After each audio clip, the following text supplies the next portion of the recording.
যখন একটা ভিকটিম হয় ওখান থেকে বের হতে আর পারছিলাম না দেখে আমি কান্নাকাটি করছিলাম। সবাই বলছিল যে মানে এই মেয়েটার জন্য মায়া লাগতেছে। ভালো যে ক্যারেক্টার মানে যেই জায়গাটা করতে পারি সেটা হচ্ছে কান্না। সকাল থেকে শীতের মধ্যে যে বসে আছি। নীলচক্র সিনেমা খুব ভালো লেগেছে। যে কষ্টটা করেছি সেই কষ্টটা আসলে ফাইনালি এসে সাকসেসফুল হলো। আমাকে দেখে উড়বি এরকম করে উঠছে। ওই সময় আমার হাজবেন্ড ওর পাশে বসে আছে, ও বলতে পারে। ও আমাকে বলতেছে কি ডোন্ট ওয়ারি এটা সিন সরি আর ও আমার হাজবেন্ডের হাত এমনি করে ধরে বসে আছে। ও বলবে যে আমি কিছু জানি না, আমাকে টাকা দিয়ে নিয়ে আসছে, আমি জানতামই না এখানে সিনেমা শুট হচ্ছে। আমি দেখছি আমার নায়িকা উড়বি, ও মাই গড এত সুন্দর একটা নায়িকা যদি এখন বন্ধু হয়ে গেছে। তো বাপ কেউ ছাড়েন একটা কথা আছে না, কাউকেই ছাড়ে নেই। ও কিন্তু অনেক হাইলি রেমুনারেশন নিচ্ছে, মানে সংখ্যায় ভাগ করে বলা যাবে না আমি কত টাকা নিছি। It's priceless. নীলচক্র যদি সাকসেসফুল হয় আমি পার্টি দিব। ভাইরাল হওয়ার নেশা করছেন তারা অবশ্যই নীলচক্র দেখতে আসবেন। আপনাদের জন্য আমি আছি, আমাকে দেখলেই আপনারা আপনাদের ফিউচার দেখতে পারবেন। দর্শক আজকে আমাদের সঙ্গে কথা বলবেন নীলচক্রের মধ্যে ফেসে যাওয়া এক সুন্দরী তরুণী। আমরা একটু তাকে ডেকে নিতে চাই, প্লিজ একটু আমাদের এখানে চলে আসেন। নীলচক্রে আপনাকে খুব সুন্দর করে দেখা যাচ্ছে, কিন্তু তার থেকে বড় কথা হচ্ছে ওইখানে একটা ট্রমার মধ্যে আপনি ফেসেছিলেন। ট্রমাটার মধ্যেও আরও একটা বড় প্রশ্ন হচ্ছে ফেসবুকে আপনি হঠাৎ করে একটা পোস্ট দিলেন যেখানে খুব কান্নাকাটি একটা অবস্থা। এখানে আপনার ভক্তরাও আপনাকে বারবার জিজ্ঞেস করছিল যে এত কান্নাকাটি কেন। আজকে একটু ক্লিয়ার করেন ওই কান্নাকাটিটা কেন ছিল। সো বেসিক্যালি আমি তো ভিকটিম নীলচক্র সিনেমাতে। সো একটা যখন একটা ভিকটিম হয় তখন তো ফেসেই যায়। সো ওখান থেকে বের হতে আর পারছিলাম না দেখে আমি কান্নাকাটি করছিলাম। ওকে, নীলচক্রতে আপনি ভিকটিম বলছেন, বাট একটু যদি আমরা কাহিনীতে যাই, ইন ডিটেইল যাই, আমাদের সঙ্গে আরও একজন উপস্থিত আছেন। ভাইয়া উর্বি এদিকে একটু চলে আসেন। আমাদের সঙ্গে আরও একজন আছেন, আপনার কারণে উর্বি ভিকটিম হয়েছে, তাই তো সিনেমাতে।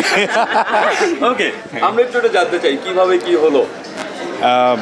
সবার আগে বলি সিনেমা দেখলে সব জানতে পারবেন, এতটুকুই বলি যে উর্বি ডিড ট্রিমেন্ডাস ওয়ার্ক। আমার এক্সপিরিয়েন্স একেবারেই ফার্স্ট টাইম ওর সাথে।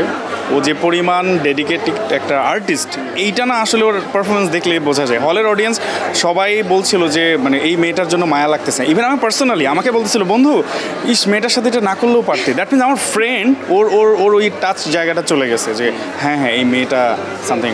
সো এতটুকু আপাতত বলতে পারো, ডিরেক্টর না হলে আমাকে তো জানাবে।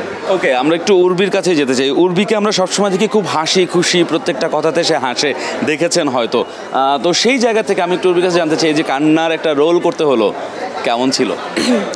আমি জানি না, আমার মনে হয় আমার অ্যাক্টিং করার সময় আমি সবচেয়ে ভালো যে ক্যারেক্টার মানে যেই জায়গাটা করতে পারি সেটা হচ্ছে কান্না। তো আমার কাছে কষ্ট হয় নাই, কারণ আমি যে কোনোভাবে ক্যারেক্টারে কাঁদতে পারি। এরকম মানে সুন্দর হাসির লোকজন কান্না করে কিভাবে ভাই? পারি অ্যাক্টিং। যখন আমি আসলে ক্যামেরার সামনে দাঁড়াই আর আমি যখন শুনি অ্যাকশন, আমার না আর পৃথিবীর কিছুতে ধ্যান ধারণা থাকে না। আপনি আমার অনেক সেটে গিয়েছেন, সো আমি জাস্ট কিসের মধ্যে যেন হারিয়ে যাই, অ্যান্ড আমি ওইটাতেই থাকি। একটা বিষয় হচ্ছে দুজনের কাছে জানতে চাই, দুজনই যখন হচ্ছে বড় পর্দায় দেখলেন, যখন শুটিং করছিলেন তখন তো অন্য একটা এনভায়রনমেন্টে ছিলেন, বাট যখন দর্শক হিসেবে বড় পর্দায় আপনাদের দুজনকে আপনারা দেখলেন তখন ঠিক কেমন মনে হয়েছিল যে পারফরমেন্স ঠিকঠাক আছে নাকি আরেকটু ঘষা মাজা হলে আরেকটু ভালো হতো? আপনাদের এক্সপিরিয়েন্স কি বলে? প্রথমে আপনাকে আমি আগে দেখেছি সিনেমা, আমাকে দেখার সাথে সাথে ওর ফুটেজ ভিডিও করে ওকে পাঠাচ্ছিলাম যে লুক ওর ফার্স্ট ও আসছে, দেন আমি আচ্ছা আমরা অনেক কিছু বলে দিচ্ছি নাকি? মিঠু ভাই আবার আমাদের মারবে কিনা? এক্সপিরিয়েন্সটা জানতে আমাকে দেখে যতটা ভালো লাগছে আমি ওকে দেখে আরও ভালো লাগতেছিল, কারণ আমরা কষ্টটা আমরা না আমাদের চোখে দেখা।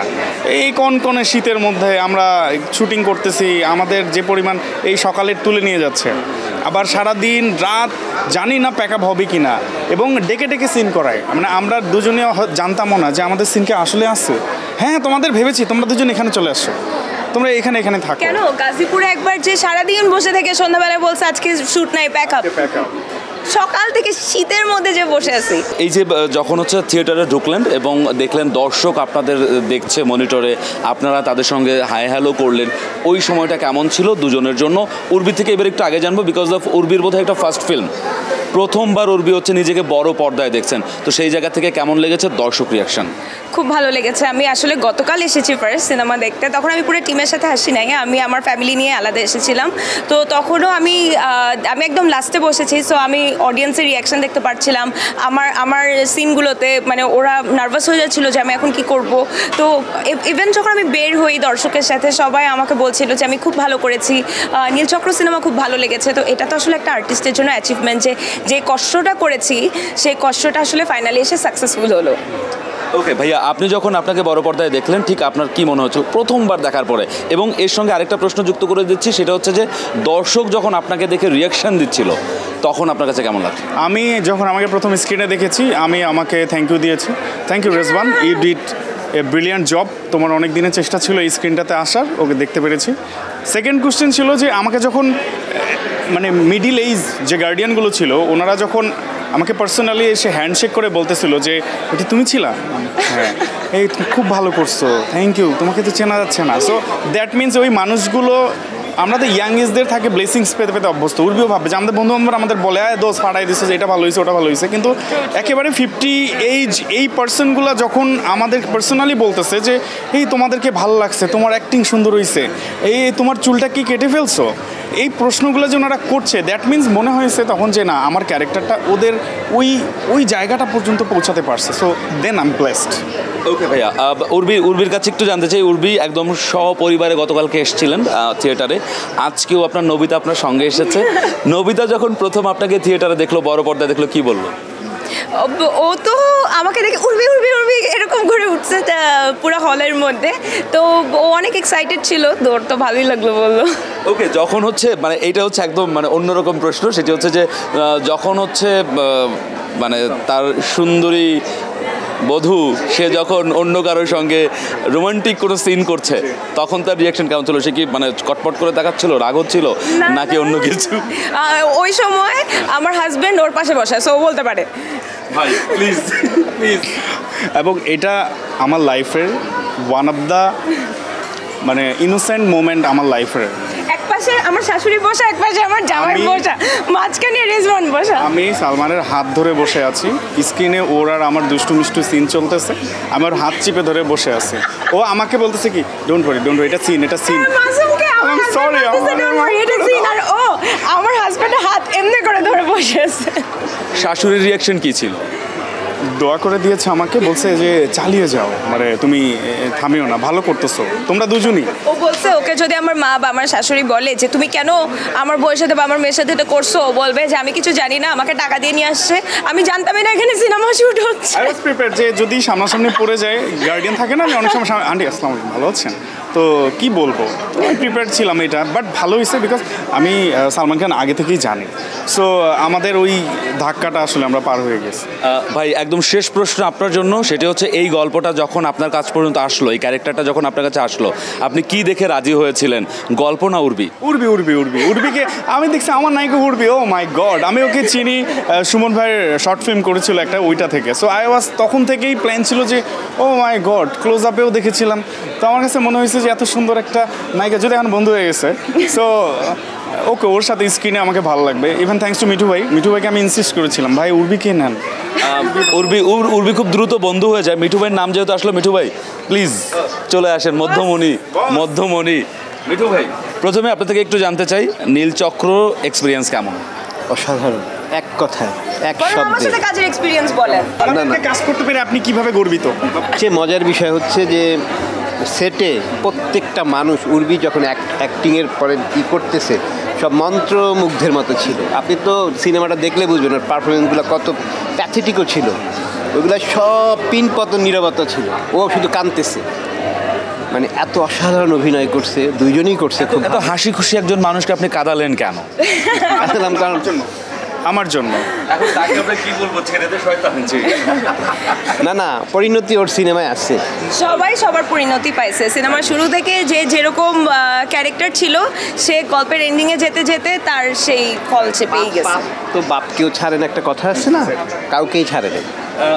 মিঠু ভাই, একটা জিনিস হচ্ছে জিজ্ঞেস করতে চাই ভাইকে, আমি মানে এইটার বলবো না, কে বলছে আমি সেটা বলবো না, বাট আমাকে একজন বলতেছিল যে ইন্ডাস্ট্রিতে যদি সব থেকে বেশি প্রেমিকা কারো থাকে বা মেয়ে বান্ধবী যদি থাকে সেটা তার। উর্বি এগ্রি করতেছে। এইটাই কি কারণ তাকে কাস্ট করা? না, ওর যে প্রেমিকা ও সেটা ওর আমি জানি ক্যারেক্টারই না। করছে, বুঝছেন, খালি চুলটা ছিল সবুজ হলুদ। সবুজ। না দেখেন, এখানে আমার একটা থিওরি আছে, সেটা হলো যে আমি তো কাজ করবো নায়িকাদের সাথে, সো আমার তো নায়িকা ফ্রেন্ড লাগবে অনেকগুলো। ওর সাথে এরকম প্যাথেটিক একটা স্টোরিতে গেছি, ফাঙ্কি স্টোরিতে আরেক নায়িকার সাথে করবো, সফিস্টিকেট একটা যাবো, রোমান্টিক ফাঙ্কি, এগুলোতে লাগবে না। আমি একটা নায়িকার সাথে কি সবসময় কাজ করবো নাকি? সো বান্ধবী তো লাগবে, তো বেসিক নিড। আমি হিরো হতে গেলে আমার হিরোইন লাগবে, এটা তো সহজ জিনিস। আর বান্ধবী ছাড়া ডিরেক্টরের সাথে ঘুরবো বলেন, বা আপনাদের সাথে ঘুরবো বলেন, আমার ঘোরার টাইম আসলে বান্ধবী। আমরা কি না বলবো না, অন ক্যামেরা এটা বলবো না। মিঠু ভাই, লাস্ট প্রশ্ন, উর্বিকে কেন কাস্ট করলেন? আমার কাছে মনে হয়েছে যে এই কাস্টিংয়ে উর্বি বেস্ট, এই জন্য ও কিন্তু অনেক হাইলি রেমুনারেশন নিচ্ছে। তারপর কত টাকা উর্বি, কত টাকা নিচ্ছে? এটা মানে সংখ্যায় ভাগ করে বলা যাবে না আমি কত টাকা নিছি। It's priceless, it's priceless.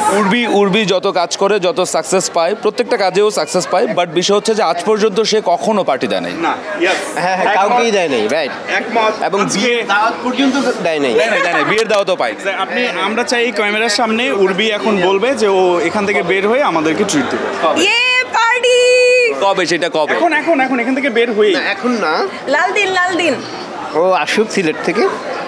না আমাদের হচ্ছে নীলচক্র সাকসেস হলে দেন আমরা উর্বি থেকে পার্টি নিবো ভাই। জোর করে হলো আমরা একটা পার্টি নিব। নীল চক্র যদি সাকসেসফুল হয় আমি পার্টি দিব, ক্যামেরার সামনে বলছি। ডান। আমরা আপনাকে এবং কালবালা টিমকেও জানাবো যে আমরা পার্টি পেয়েছি। আমি আলাদা করে দাওয়াত পাবো। ফেসবুকে আছে, উনি সব খোঁজ রাখে। আমি আলাদা করে দাওয়াত পাবো। ওকে, থ্যাংক ইউ। এই ছিল আমাদের নীলচক্র টিমের একটু খোঁজ গল্প। আর দর্শক আপনারা যারা হচ্ছে হলে আসবেন, প্রত্যেকটা সিনেমা দেখবেন, বিশেষ করে উর্বির জন্য নীলচক্র। আমার জন্য জি আর টিকটক যারা করেন তাদের জন্য স্পেশাল দাওয়াত। আপনারা আসলে আপনাদেরকে নিজেদেরকে খুঁজে পাবেন। আপনারা অবশ্যই টিকটকার যারা রয়েছেন, যারা টিকটকে নিজেদের কন্টেন্ট দেখিয়ে, ইনফ্লুয়েন্সার দেখিয়ে অনেক কিছু কাজ করছেন, ভাইরাল হওয়ার নেশা করছেন, তারা অবশ্যই নীলচক্র দেখতে আসবেন। আপনাদের জন্য আমি আছি, আমাকে দেখলেই আপনারা আপনাদের ফিউচার দেখতে পারবেন। প্লিজ চলে আসুন। Thank you. Thank you. Mubarak, bye by.